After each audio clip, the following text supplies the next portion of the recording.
Deer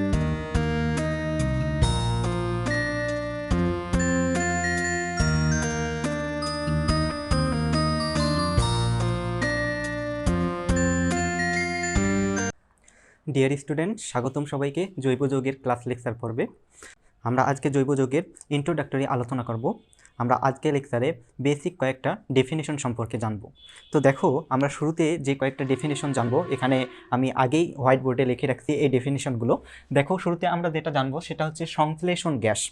সংশ্লেষণ gas কি? দেখো, আমি ডেফিনেশনটা এখানে দিয়েছি যে কয়লাকে স্টিম এবং অক্সিজেনের প্রবাহে উত্তপ্ত করলে আমাদের কার্বন মনোক্সাইড এবং হাইড্রোজেন গ্যাসের মিশ্রণ পাওয়া যায়, যার নাম হচ্ছে সংশ্লেষণ গ্যাস। অর্থাৎ আমরা কোনো কয়লাকে যদি আমরা স্টিম এবং অক্সিজেন প্রবাহে যদি আমরা কি করি, উত্তপ্ত করি, সেখান থেকে আমাদের কি কার্বন মনোক্সাইড এবং হাইড্রোজেন গ্যাস উৎপন্ন হয়। এই যে আমাদের কার্বন মনোক্সাইড এবং হাইড্রোজেন গ্যাসের যে আমাদের মিশ্রণটা উৎপন্ন হলো, তাকে আমরা বলবো কি সংশ্লেষণ গ্যাস। এখন দেখো, এরপর আমরা যে টার্মটা পড়ব সেটা হচ্ছে প্রাকৃতিক গ্যাস। প্রাকৃতিক গ্যাস কাকে বলে? এখানে দেখো, প্রাকৃতিক গ্যাসের ডেফিনেশনটা আমি লিখে দিয়েছি এরকম যে ভূপৃষ্ঠ থেকে বিভিন্ন উচ্চতায় শিলা স্তরের মধ্যে সঞ্চিত পেট্রোলিয়াম খনিজ তেলের উপরিভাগে অথবা পৃথকভাবে ভূগর্ভে অতি উচ্চ চাপে সঞ্চিত বিভিন্ন গ্যাসীয় হাইড্রোকার্বনের যে মিশ্রণ পাওয়া যায় তাকে প্রাকৃতিক গ্যাস বলে।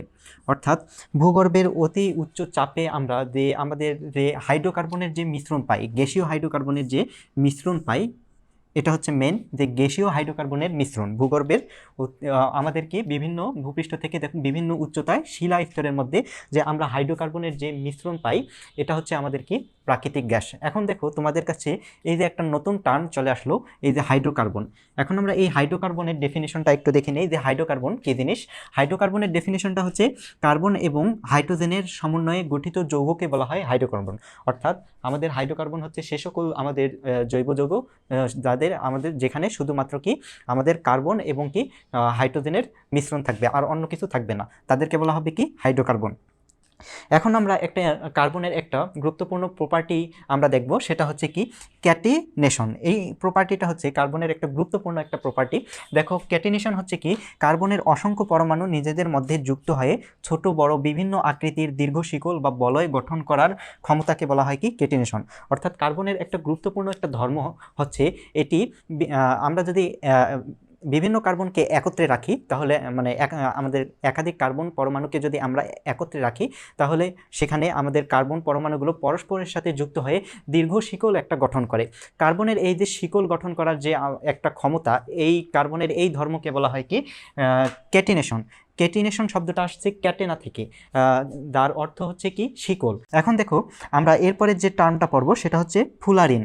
ফুলারিন হচ্ছে আমাদের একটা বিশেষ ধরনের ক্যাটিনেশন। ফুলারিন, দেখো, ফুলারিনের ডেফিনেশনটা হচ্ছে 60টি কার্বন পরমাণু পরস্পরের সাথে আবদ্ধ হয়ে যে বলয় সমযোজী যৌগ তৈরি করে তাকে বলা হয় কি ফুলারিন। অর্থাৎ আমরা একটু আগে দেখলাম যে কার্বনের ক্যাটিনেশন ধর্ম রয়েছে। এখন দেখো, এই যে ফুলারিন হচ্ছে কি, যদি আমাদের 60টি কার্বন পরমাণু পরস্পরের সাথে যুক্ত হয়ে একটা আবদ্ধ বলয় সৃষ্টি করে, তবে এই বলয়কে আমরা বলবো কি বলবো ফুলারিন। আর এটা হবে অবশ্যই একটা কি সমযোজী যৌগ। ডিয়ার স্টুডেন্টস, এখন আমরা জৈব যৌগের ডেফিনেশনটা দেখব। যে জৈব যৌগের ডেফিনেশন হচ্ছে যে হাইড্রোকার্বন বা হাইড্রোকার্বনের জাতক সম্বলিত যৌগকে জৈব যৌগ বলে। আমরা একটু আগে দেখলাম যে হাইড্রোকার্বন কি। হাইড্রোকার্বন হচ্ছে কার্বন এবং হাইড্রোজেনের সমন্বয়ে গঠিত যৌগগুলোকে আমরা বলবো কি হাইড্রোকার্বন। এখন জৈব যৌগ আমরা এখন কাকে বলবো? যে এই যে আমাদের হাইড্রোকার্বন বা হাইড্রোকার্বনের জাতক সম্বলিত যে সকল যৌগ, তাদেরকে আমরা বলবো কি জৈব যৌগ। এখন আমরা দেখব কি যে এরপর আমরা যেটা দেখব সেটা হচ্ছে জৈব রসায়ন। জৈব রসায়নের ডেফিনেশনটা হচ্ছে এরকম যে আমাদের রসায়নের যে শাখায় হাইড্রোকার্বন বা হাইড্রোকার্বনের জাতক নিয়ে আলোচনা করা হয় তাকে বলা হয় কি জৈব রসায়ন। অর্থাৎ আমরা সিম্পলি যেটা বলতে পারি যে আমাদের জৈব রসায়ন হচ্ছে আমাদের যে রসায়নের একটা শাখা যেখানে আমরা কি জৈব যৌগ নিয়ে আলোচনা করি।